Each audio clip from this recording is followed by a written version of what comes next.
2025년 9월 12일 오늘 사주를 한번 보도록 하겠습니다. 사주 구성은 을사년 을유월 갑신일이다, 그죠? 이제 시간은 아직까지 결정하지 않았습니다. 사주 구조로 보면 천간에는 갑을 두 가지 기운만 있다, 그죠? 갑을만 있다. 그거는 뭔가 시작하고 도전하고 이런 어떤 기운이 있죠, 그죠? 근데 천간에서도 갑과 을은 똑같은 목이지만 또 음양의 조화를 이루고 있는 거죠. 그래서 갑이 자기가 하고자 하는 방향대로 적극적으로 뭔가 할 때 또 음적인 요소가 조금의 어떤 걱정, 조금의 어떤 제한적인 요소도 있을 수 있습니다. 근데 이것이 꼭 좋다 안 좋다보다는 그런 현상이 일어난다는 거죠, 그죠? 그래서 좀 더 적극적으로 하려고 하는데 을이 조금 방해가 되기도 하고, 또 다른 시도, 다른 방향의 어떤 방향성도 제시할 수 있는 어떤 그런 기운으로 보셔도 좋습니다. 지지는 화, 금 이렇게 구성되어 있죠. 천간은 목기운이고 지지는 화금의 어떤 현실과 어쨌든 좀 밸런스가 안 맞는 어떤 경향은 있습니다. 현실에서는 뭔가 시행을 옮기면, 그죠? 시행에 표현해내면 그것이 결과가 받아지는, 결과가 나오는 어떤 그런 형태 구조로 보셔도 좋고, 또 6월이라는 그 자체는 뭔가 변화라든지 이런 것이 별로 원하지 않는 어떤 경우도 있습니다. 그래서 물론 갑목이 뭔가 하고자 하는 어떤 그런 경향은 있지만은 환경이라든지 이런 것이 크게 안 해도 되는, 뭔가 변화하지 않아도 되는 어떤 그런 환경처럼 보여집니다. 그래서 딱 필요한 거, 꼭 필요한 결과만 낼 수 있는 어떤 형태가 요 구조라고 볼 수가 있습니다. 시간을 한번 설정을 해보면, 시간은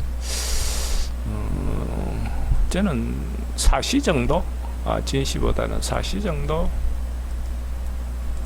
4시 정도가 어떨까? 사실은 기사시가 됩니다. 기사시가 되면 화금 뭐 어떤 이런 형태가 되네요, 그죠?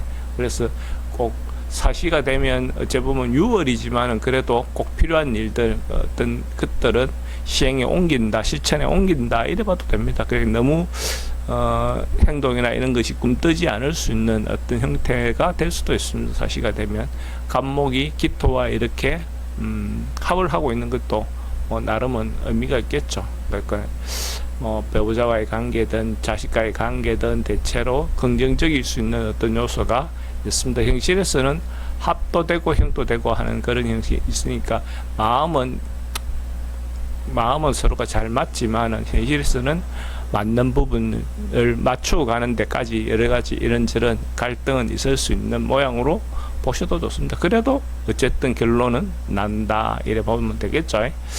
한번 운으로 보면 이게 화금의 어떤 구조면 화운이 와서 이렇게 대운에서, 남자 대운에 화운이 와서 금기운, 화금의 어떤 기운이 같이 움직인다는 것도 도움이 될 거고, 목기운이 와서 어쨌든 화금까지 이렇게 흘러가는 어떤 구조로 가더라도 좋을 것 같습니다. 그래서 대운의 어떤 흐름은 남자의 대운의 어떤 흐름이 훨씬 더 좋을 것 같은 어떤 현상이라고 볼 수가 있죠. 근데 이제 예를 들어서 뭐 인연이라든지 이런 부분에서 비견급제가 이렇게 강화되는 목운이 왔을 때 주변과의 어떤 타협이라든지 이런 면에서는 좀 아쉬움이 있겠죠. 자기 뜻대로 하고자, 원래가 크게 고집이 없던 사람이 나이가 들면서 은근히 큰 고집이 생긴다 이렇게도 볼 수가 있습니다. 그렇게 함으로써 또 주변과의 조금 트러블이라든가 이런 것은 있겠지만은 자기 뜻대로 살면서 경제적인 부분이라든지 이런 데 대한 혜택은 있을 수 있을 것 같습니다.